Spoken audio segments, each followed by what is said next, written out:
ये एनसी और कांग्रेस ने सालों तक जम्मू कश्मीर में आतंकवाद को संरक्षण देने का काम किया।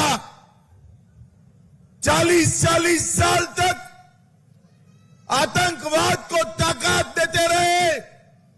जम्मू कश्मीर के 40,000 युवा शहीद हो गए, मगर उनको कोई पड़ी नहीं थी। और फारूक साहब, मैं आज आपको बताने आया हूं कि कांग्रेस और एनसी के शासन में ही आतंकवाद सबसे ज्यादा बढ़ा। और फारूक साहब, उस वक्त आप कहां थे? जम्मू कश्मीर की जनता जानना चाहती है, जब जम्मू कश्मीर में लोग मारे जा रहे थे, फारूक अब्दुल्ला आप कहां थे? आप जवाब नहीं देते हैं। मैं आपको बताता हूं भाइयों बहनों, जसरोटा वालों, जब जम्मू कश्मीर में आग लगी थी, हमारे एक जम्मू के अंदर 90 के दशक में आतंकवाद फैला था, रघुनाथ मंदिर पर हमला हुआ था, उस वक्त फारूक अब्दुल्ला इंग्लैंड की ठंडी में मौज मस्ती कर रहे थे, मौज मस्ती कर रहे थे। और आज एनसी का एजेंडा देखिए, उनका एजेंडा है हम धारा 370 वापिस लाएंगे। मुझे बताओ जसरोटा वालों, धारा 370 वापिस लाने के लिए जसरोटा वाले सहमत है क्या? अरे जोर से बोलो, हो क्या? अरे उमर अब्दुल्ला, आपकी तीसरी पीढ़ी भी आएगी, धारा 370 अब नहीं आ सकती, नहीं आ सकती। भाइयों बहनों, एक कहते हैं कि जिन्होंने पत्थर चलाए हैं, पत्थरबाजी की है, आतंकवाद फैलाया है, उनको जेलों से मुक्त करेंगे। मुझे बताओ जसरोटा वालों, आतंकवादियों की जगह जेल में है या बाहर है? जोर से बोलो, जेल में है या बाहर है? अरे अब्दुल्ला साहब, कान खोल कर सुन लो, राहुल बाबा कान खोल कर सुन लो, ये नरेंद्र मोदी सरकार है, आतंकवाद को पाताल तक दफना कर हम रहेंगे, पाताल तक।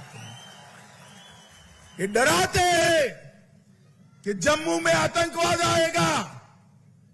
अरे उमर अब्दुल्ला, कोई माई का लाल की हिम्मत नहीं है मेरे जम्मू के अंदर आतंकवाद लाने की। ये भारतीय जनता पार्टी की सरकार है। भाइयों बहनों, ये कहते हैं कि हम पाकिस्तान के साथ वार्ता करेंगे। मुझे बताओ, जब तक आतंकवाद समाप्त न हो, पाकिस्तान के साथ चर्चा करनी चाहिए क्या?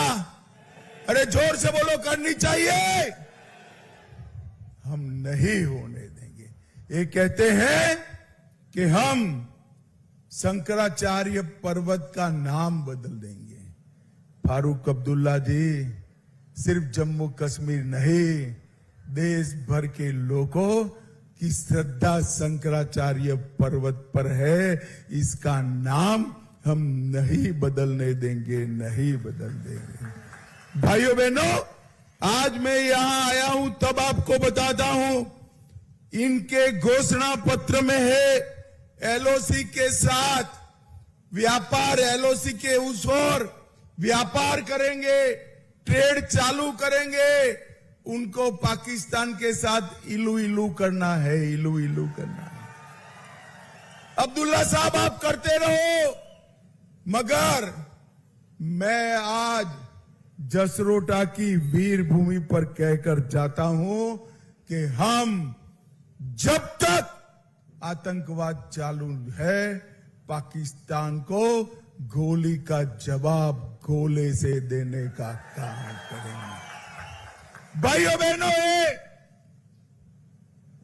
एनसी ने अपने घोषणा पत्र में कहा कि हम आरक्षण समाप्त करेंगे, और राहुल बाबा उस वक्त अमेरिका में थे, उन्होंने भी कहा बहुत विकास हो चुका दलितों का, ओबीसी का, एसटी का, पहाड़ी और गुर्जरों का हम आरक्षण को समाप्त कर देंगे। मगर मैं आज कहकर जाता हूं, इनको जो करना हो करने दो।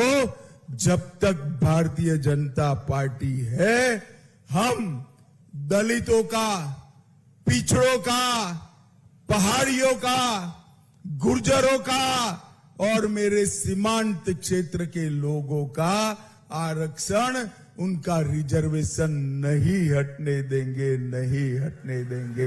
ये हमारा निर्णय है। भाइयों बहनों, ये राहुल गांधी अभी अभी आए हैं। उनका प्रॉब्लम क्या है? उनको कोई लीक कर देता है, वो पढ़ जाते हैं। उनको इतिहास मालूम नहीं। अब कहते हैं हमारा और एनसी का बड़ा मजबूत रिश्ता है। राहुल बाबा, आपको इतिहास याद कराने आया हूं। उमर अब्दुल्ला के दादा शेख अब्दुल्ला को आपकी दादी ने देश के लिए जेल में डालने का काम किया। जम्मू कश्मीर में लोकतंत्र नहीं है। अरे राहुल बाबा, इसके सामने झूठ बोल रहे हो। एनसी और कांग्रेस ने जम्मू कश्मीर में लोकतंत्र को आने नहीं दिया। पंच नहीं चुनते थे, सरपंच नहीं चुनते थे, ब्लॉक अध्यक्ष नहीं चुनकर आते थे, जिला पंचायतें नहीं बनी थी।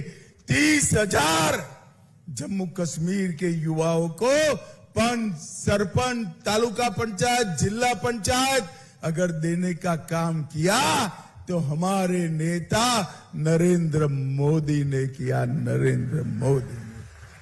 हमने 3 परिवारों की गिरफ्त से लोकतंत्र को मुक्त कराकर लोगों तक पहुंचाने का काम किया था।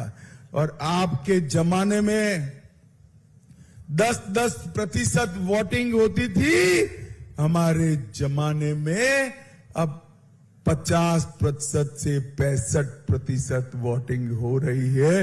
यही बताता है कि लोकतंत्र मजबूत। भाइयों बहनों, महबूबा मुफ्ती जी, उमर अब्दुल्ला जी और राहुल बाबा, ये सभी 370 वापिस लाना चाहते हैं। मुझे जसरोटा वालों साच अर्थ में बताओ कि 370 वापिस लानी चाहिए क्या? जोर से बोलो, लानी चाहिए। अरे राहुल बाबा, हम तो वो पार्टी के कार्यकर्ता है जिनके पहले अध्यक्ष ये कहते हुए शहीद हुए थे कि एक देश में 2 विधान, 2 निशान, 2 प्रधान नहीं होंगे, नहीं होंगे। और भाइयों बहनों, श्यामा प्रसाद मुखर्जी का वो स्वप्न आज हमारे नरेंद्र मोदी जी ने पूरा कर दिया है। और मैं आज जसरोटा की भूमि पर जसरोटा के भाइयों बहनों, माताओं, युवाओं को कहकर जाता हूं, राहुल बाबा की तीसरी पीढ़ी भी आएगी।